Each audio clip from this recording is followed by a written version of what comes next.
Hello friends, welcome to study group Pathshala. मैं विलास और आज की क्लास में हम लोग डिस्कस करेंगे एक इंपॉर्टेंट निबंध को, और ये निबंध होगा वायु प्रदूषण पर। ठीक है, आप इसको जो तैयार करिए एसएससी के सभी डिस्क्रिप्टिव एग्जाम्स के लिए।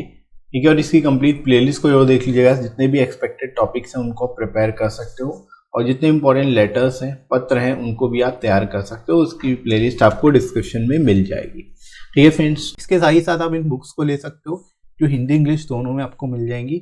70+ टॉपिक्स जो हैं यहाँ से हम लोग कवर किए हुए हैं। इसमें जितने रीसेंट टॉपिक्स हैं वो भी इंक्लूडेड है, साथ ही साथ जो ट्रेडिशनल टॉपिक्स है वो भी इसमें इंक्लूडेड है। तो इन टॉपिक्स को अगर आप तैयार कर लेते हो तो आपके पास सफिशिएंट कंटेंट होगा, और फिर कुछ भी टॉपिक पूछ लिया जाए, जितना टफ से टफ क्वेश्चन आ जाए, टफ से टफ वो चीज़ पूछ ली जाए, तो भी आप आसानी से कर लोगे, राइट। और स्पेशलिटी इन बुक्स की है कि आपको विद इन वर्ड लिमिट सारे के सारे टॉपिक्स मिलते हैं, लेटेस्ट पैटर्न पर बेस्ड मिलेंगे, और 70+ टॉपिक्स यहाँ से आप कवर कर सकते हो।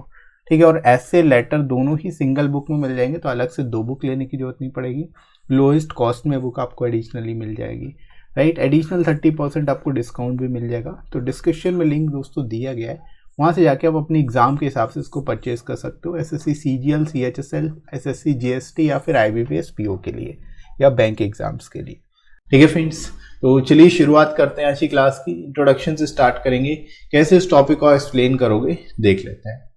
तो जब शुद्ध हवा धूल, धुआं, विषैली गैसों, मोटर वाहनों, मिलों और कारखानों आदि के कारण दूषित होती है तो उसे वायु प्रदूषण कहते हैं। ताज़ी हवा स्वस्थ शरीर, स्वस्थ जीवन के लिए बहुत महत्वपूर्ण है।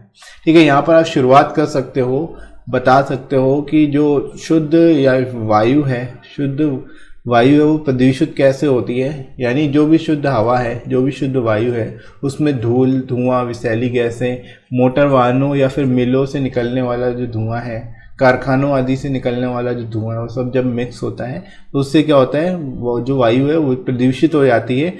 इसे ही हम लोग वायु प्रदूषण कहते हैं, राइट। वायु प्रदूषण के कुछ प्रमुख बड़े कारणों में किसानों द्वारा अपनी फसल की उपज को बढ़ाने के लिए विषैले उर्वरकों, कीटनाशकों आदि का प्रयोग है। ठीक है, यानी कि यहाँ पर बता सकते हो वायु प्रदूषण का एक मुख्य कारण ये भी है, जो किसान है अपनी उपज को बढ़ाने के लिए, प्रोडक्शन बढ़ाने के लिए क्रॉप का, वे क्या करते हैं, विषैले उर्वरकों का यूज़ करते हैं। ठीक है, फर्टिलाइजर्स का यूज़ करते हैं, और साथ ही साथ कीटनाशकों का अत्यधिक प्रयोग करते हैं, जिससे कि वायु प्रदूषण होता है, राइट। इन उर्वरकों से रासायनिक और खतरनाक गैसें निकलती हैं। ठीक है, तो ये जो उर्वरक हैं, ये बेसिक इससे क्या होगा, जो रासायनिक और जो खतरनाक गैसें निकलेंगी और वायु में मिलकर वायु को प्रदूषित करती हैं, वायु प्रदूषण का एक कारण बनती हैं।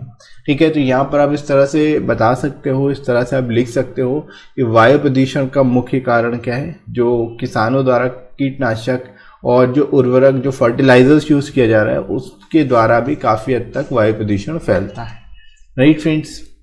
आगे मूव करते हैं बॉडी सेक्शन में। जीवाश्म ईंधन का जलना जैसे कोयला, पेट्रोलियम आदि वायु प्रदूषण के मुख्य कारक हैं।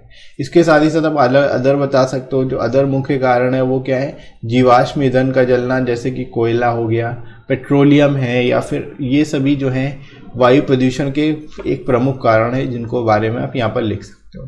ठीक है, मोटर वाहनों और स्वचालित वाहनों से निकलने वाला विभिन्न प्रकार का धुआं, जैसे कारों, बसों, बाइक, ट्रक, जीप, ट्रेन, हवाई जहाज आदि भी वायु प्रदूषण का कारण है।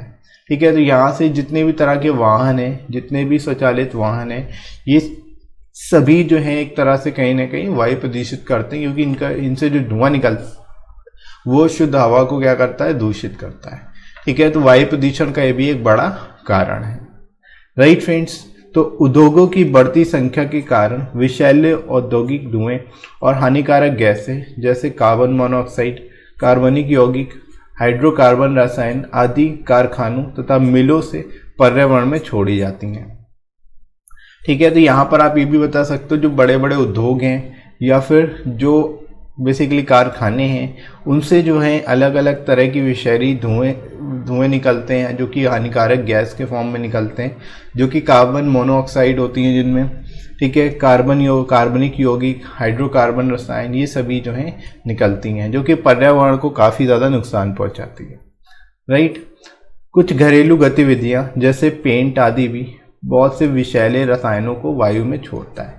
ठीक है, पेंट करने पर भी क्या होता है, कई तरह की स्मेल होती है। बेसिकली अलग अलग तरह के जो रसायन होते हैं वो भी क्या होते हैं, वायु में जाके मिल जाते हैं। ठीक है, तो यहाँ पर आप ये भी बता सकते हो जो बेसिकली यहाँ पर पेंट है वो भी कहीं ना कहीं वायु प्रदूषण का एक बड़ा कारण है। राइट फ्रेंड्स, इसके बाद आगे मूव करते हैं हम लोग। लगातार बढ़ते प्रदूषण के स्तर ने सजीवों के स्वास्थ्य पर नकारात्मक और हानिकारक प्रभाव को भी बढ़ाया है। ठीक है, यानी लगातार जो प्रदूषण बढ़ता जा रहा है उससे क्या है, सभी जीवों में जो है स्वास्थ्य और हानिकारक प्रभाव जो है बढ़ता जा रहा है। सभी सजीवों के स्वास्थ्य पर हानिकारक प्रभाव बढ़ रहा है। ठीक है, वायु प्रदूषण ग्लोबल वार्मिंग के बढ़ने का भी कारण है, क्योंकि वातावरण का तापमान ग्रीन हाउस गैसों के स्तर के बढ़ने के कारण ही बढ़ रहा है। ठीक है, आप ये भी बता सकते हो जो वायु प्रदूषण है वो ग्लोबल वार्मिंग के बढ़ने का भी एक कारण है। जैसे जैसे वायु प्रदूषण बढ़ेगा वैसे वैसे ग्लोबल वार्मिंग की भी जो प्रॉब्लम हो वो और भी बढ़ेगी, क्योंकि वातावरण में जितना भी ग्रीन हाउस गैसें होंगी वे सभी कंट्रीब्यूट करती हैं ग्लोबल वार्मिंग में। ठीक है, तो वो सभी जो है ग्लोबल वार्मिंग के स्तर को बढ़ाती हैं।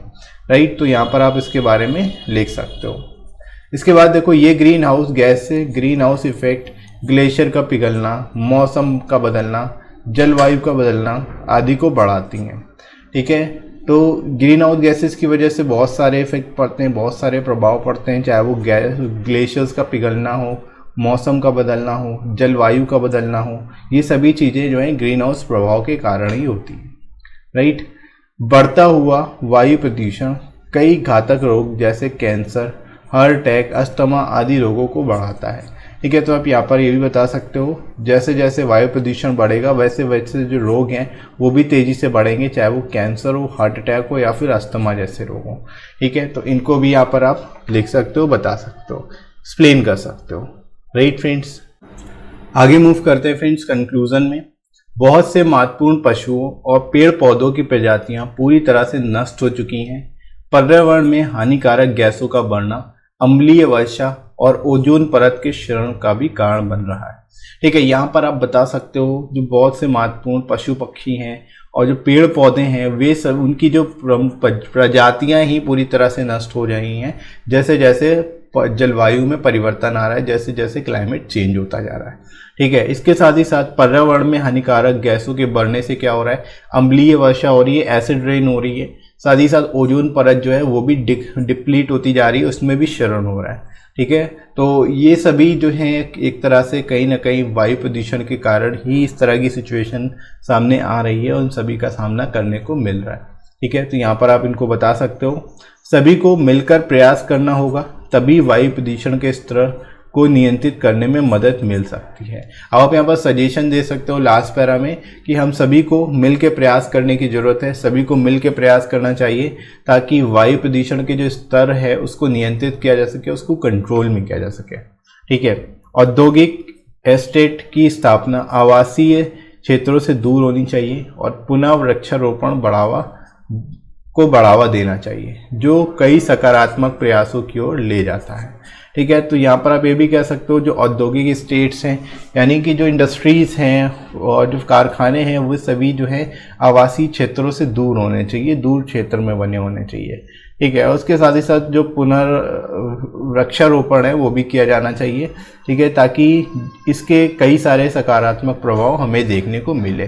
ठीक है, तो इस तरह से यहाँ पर आप लिख सकते हो, इनके बारे में बता सकते हो, एक्सप्लेन कर सकते हो। राइट फ्रेंड्स, इसी तरह से आप बाकी के टॉपिक्स को भी तैयार करिएगा। इसके साथ ही साथ आप टेलीग्राम चैनल जरूर ज्वाइन कर लेना, जिस पे आपको सारी इंपॉर्टेंट पीडीएफ्स मिल जाएंगी और क्लास की नोटिफिकेशन मिल जाएगी, ताकि आपकी कोई भी क्लास मिस ना हो, आप सारे टॉपिक्स को तैयार कर पाओ।